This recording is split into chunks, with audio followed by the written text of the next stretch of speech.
Эти машины выпущены 40, 50, а то и 60 лет тому назад. Это тот самый случай, когда возраст имеет значение и играет только в плюсы. Именно здесь, чем машина старше, тем она интереснее и привлекательнее. Ретро-автомобили сегодня оценил и Фарид Мухамедшин.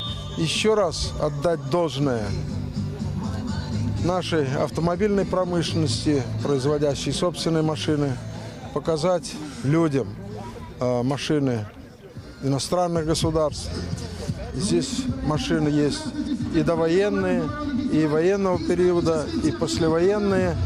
Самое главное, мы через это отдаем дань уважения своим специалистам, которые смогли производить такую технику, которая и сегодня на ногах. Самое массовое, конечно, это то, что мы называем янгтаймеры. Это автомобили, которым около 30 лет, от 30 до 40 лет. Это «Волги», «Жигули», «Запорожцы». Это массово, этим начинают заниматься молодежь.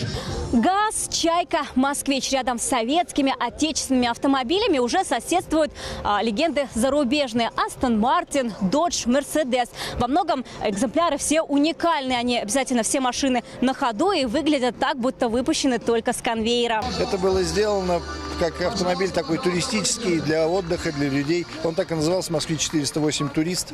На самом деле до сегодняшнего дня сохранилась единственная машина. Фестиваль будет идти еще 2 дня. В эти выходные ретро-технику можно будет увидеть и в действии. Машины и мотоциклы проедут ретро-ралли по Верхнеуслонскому району. Кроме этого, в программе «Автосабантуй» и конкурсы водительского мастерства. Вероника Гайнудинова, Ильшат Мухаметов, ТНВ, Верхнеуслонский район. Закажи рекламу на ТНВ. Телефон в Казани 5 705 100.